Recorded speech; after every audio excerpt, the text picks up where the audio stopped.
Bonjour. Hello. Hola. Marhaba bikoum. Sur le fil. Le podcast d'actu de l'AFP. Des nouvelles choisies pour vous sur notre fil info. Pénurie de logements et loyers qui s'envolent, la crise du logement touche pratiquement tous les pays européens et même l'Allemagne où les habitants consacrent plus de 25% de leurs revenus au logement. En France, c'est 18%. Manque de nouveaux logements, essor des locations de courte durée, gentrification et pression démographique. Due à l'accueil des réfugiés ukrainiens, les classes moyennes ont du mal à se loger de l'autre côté du Rhin. Mais en Bavière, dans le sud de l'Allemagne, la ville de Augsbourg sort du lot. Elle dispose d'un ensemble de logements sociaux dont le prix n'a pas bougé depuis le Moyen-Âge. Le loyer est à moins de 1 euro, et cela depuis sa création en 1521 par un banquier philanthrope. Selon ses administrateurs, cet ensemble, la Fuggerei, serait le plus vieil habitat social du monde. Avec un tel loyer, la liste d'attente est longue bien sûr, et les critères de sélection sont toujours les mêmes depuis le Moyen-Âge. Être citoyen de la ville d'Augsbourg, être catholique et dans le besoin. Je vous propose une visite de ce lieu unique avec mon collègue Olivier Feunier du bureau de l'AFP à Berlin. Sur le fil. Voilà les clés de chez vous. Je vous souhaite un bon emménagement. Bienvenue, je suis ravie que vous nous rejoigniez. C'est le grand jour pour Angelika Stibi. Elle est enfin chez elle, un appartement de 60 mètres carrés au loyer mensuel de 88 centimes d'euros. Elle fait désormais partie de la Fuggerei. Une ville dans la ville, non loin du cœur historique d'Augsbourg, une commune de 300 000 habitants fondée au XIe siècle, avec son mur d'enceinte, ses petites rues où se baladent des chats, sa place à la pelouse bien entretenue. Angelika, mère de 2 grands-enfants, peut enfin y reconstruire sa vie. J'ai eu une vie vraiment formidable jusqu'à mes 55 ans, lorsqu'on m'a diagnostiqué un cancer.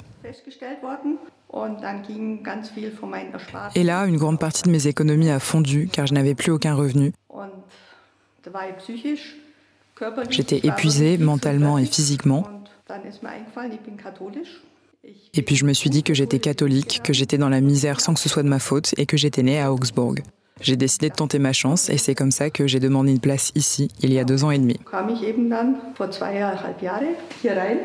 Angelika a donc rejoint les quelques 150 habitants de la Fuggerei, du nom de son créateur, Jakob Fugger.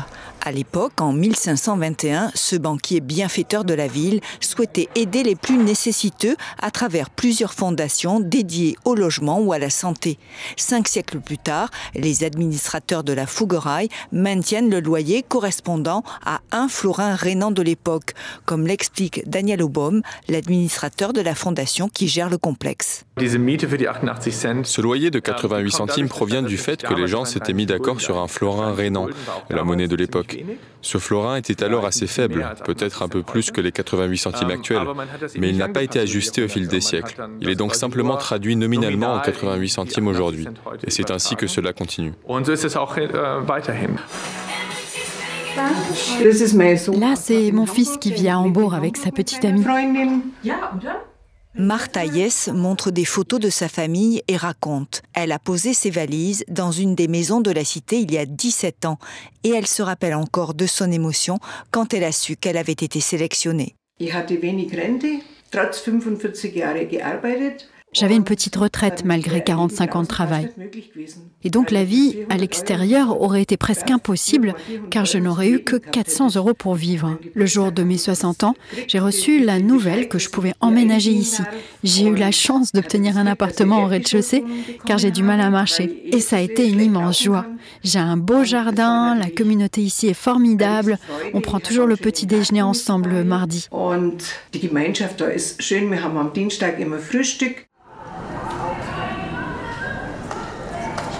Il faut s'armer de patience pour intégrer la Fuggerei, entre 2 et 7 ans d'attente, notamment pour les rez-de-chaussée très prisés, selon la travailleuse sociale Doris Herzog. Si tout est en règle, les dossiers sont placés sur une très longue liste d'attente. Nous avons beaucoup de personnes en liste d'attente, une centaine environ. Ensuite, nous essayons de sélectionner l'appartement qui convient le mieux à chaque résident. Et là, c'est toujours un descendant de la famille Fugger qui décide si la personne peut être acceptée acceptés comme résidents ou non.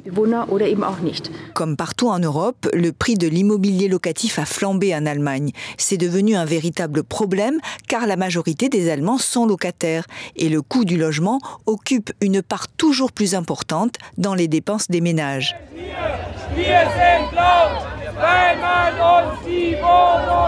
À tel point qu'en juin 2024, des Berlinois sont descendus dans la rue pour manifester contre la spéculation immobilière et la gentrification dans la capitale. Munich, à 1 heure de la Fuggerei, est devenue l'une des villes les plus chères d'Allemagne.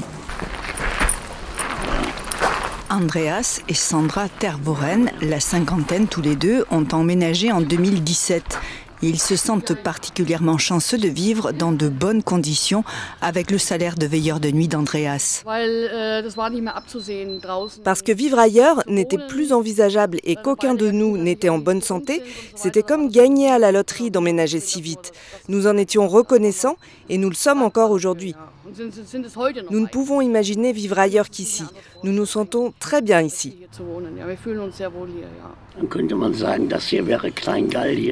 On pourrait dire que c'est comme le village des Gaulois dans Astérix. L'Empire romain l'encercle et la Gaule résiste aux Romains, même si nous n'avons pas besoin de nous défendre. C'est comme un village dans la ville, la Fuggerei. Fidèle au souhait du banquier Jakob Fugger, dont le buste de bronze trône au centre d'un jardin de la cité, la Fuggerei est aujourd'hui un havre de paix et une exception. Et malgré la pression économique, le loyer ne devrait pas augmenter, selon son administrateur. Pourrait-on augmenter le loyer? Bonne question. Probablement pas, car à l'époque, les statuts stipulaient encore qu'il devait être très bas. Cela nécessiterait de nombreux changements et devrait être très bien argumenté. Donc non, je ne pense pas qu'il y ait de risque que cela change à l'avenir. Pas de changement non plus pour la prière quotidienne que les habitants doivent aujourd'hui encore réciter pour les donateurs et leurs familles. La Fondation finance la cité grâce aux revenus de son patrimoine immobilier, de la forêt et de la sylviculture, ainsi que des visites payantes de la cité et de ses musées. Merci de nous avoir écoutés. Merci également à mon collègue Olivier Feunier. Si vous avez aimé cet épisode, alors mettez-nous plein d'étoiles. Sur Le Fil revient demain. Je suis Emmanuelle Bayon. À très bientôt.